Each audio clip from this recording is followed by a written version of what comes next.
तो आज हम देखिए उसके माध्यम से रिवीजन क्लास के माध्यम से मैं प्रकाश संश्लेषण जो कि हमने लास्ट कल पढ़ा फोटोसिंथेसिस के बारे में मैं कुछ क्वेश्चन पुट करूंगा, ठीक है। तो तुम तो आए ना कल, चलो तो आप बताओ पीछे जो नहीं ये हमने जो कल प्रकाश संश्लेषण पढ़ा फोटोसिंथेसिस, तो ये सब जानते हैं कि सूर्य के प्रकाश की उपस्थिति में पौधे जो अपने लिए भोजन बनाते हैं या पौधे के भोजन बनाने की प्रक्रिया को फोटोसिंथेसिस कहा जाता है। सूर्य के प्रकाश को सबसे पहले कौन ग्रहण करता है? पौधे का, यानी कि कौन सी चीज पौधे में है जो सूर्य के प्रकाश को सबसे पहले ग्रहण करती है? क्लोरोफिल, है ना, क्योंकि क्लोरोफिल भी तो पत्ती में ही होता, तो ये क्लियर होना चाहिए। हाँ सही है, क्लोरोफिल। क्लोरोफिल को अन्य कितने नामों से जाना जाता है? मैं जिससे पूछूंगा केवल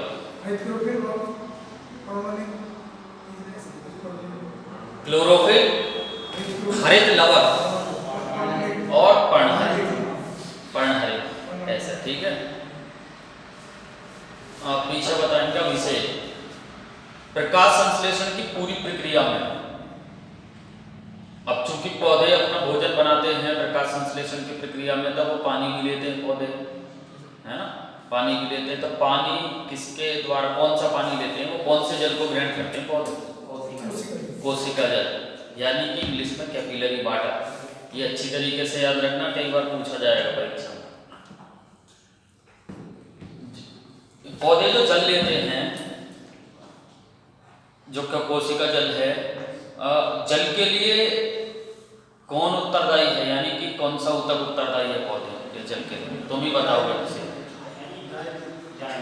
जाइलम।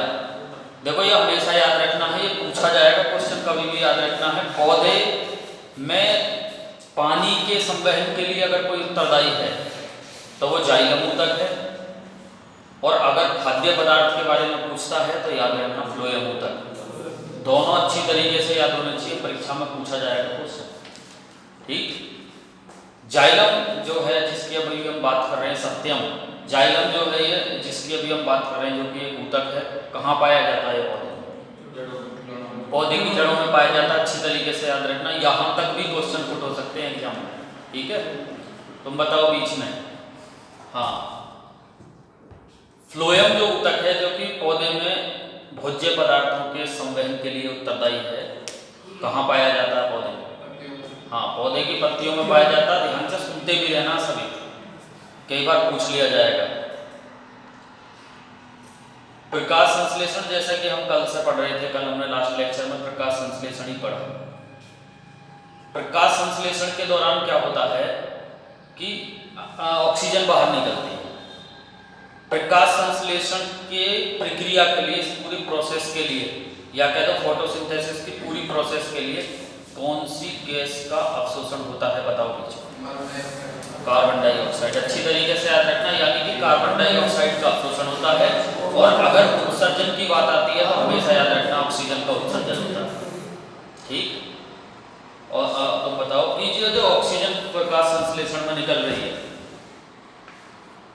ये ऑक्सीजन आती कहाँ से? पीछे सत्यम, ऑक्सीजन आती कहाँ से? मैंने कल भी बताया, जल से, वाटर।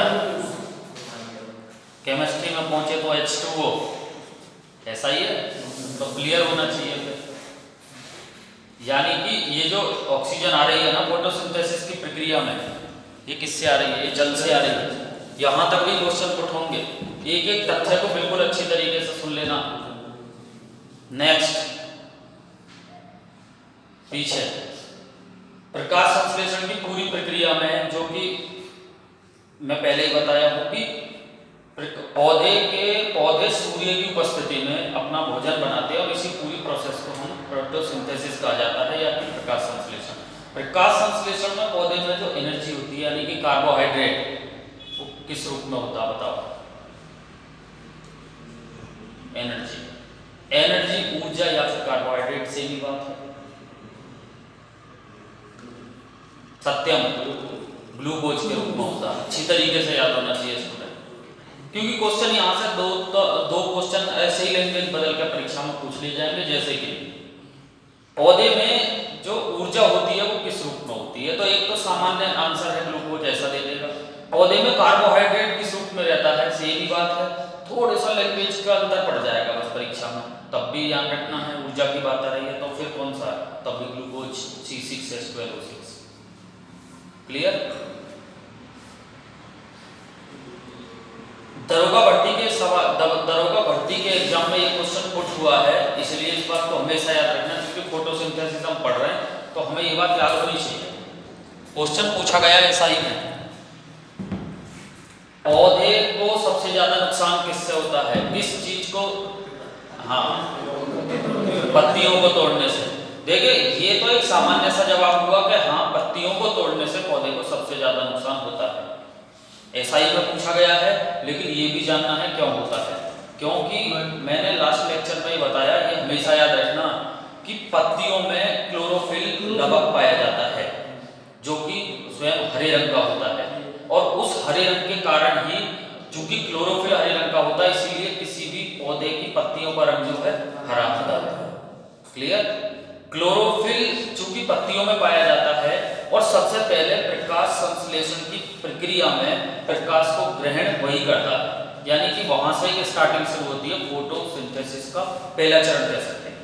ठीक है। अब चूंकि पत्ती नहीं रहेंगी जब पौधे की, तो खाना बनने की जो प्रक्रिया है वो नहीं हो पाएगी। तो इसलिए हमेशा याद रखना, पौधे में सबसे ज्यादा नुकसान अगर होता है तो पौधे की पत्तियों को तोड़ने से होता है। ये कई बार परीक्षा में पूछा जाएगा, ध्यान रखना। SI में भी पूछा गया, इसलिए मैंने इसको अच्छी तरीके से बताया भी है, याद रखना। ठीक है। इसके अलावा फोटोसिंथेसिस की जो प्रक्रिया है वो कैसे पौधे में होती है बताइए,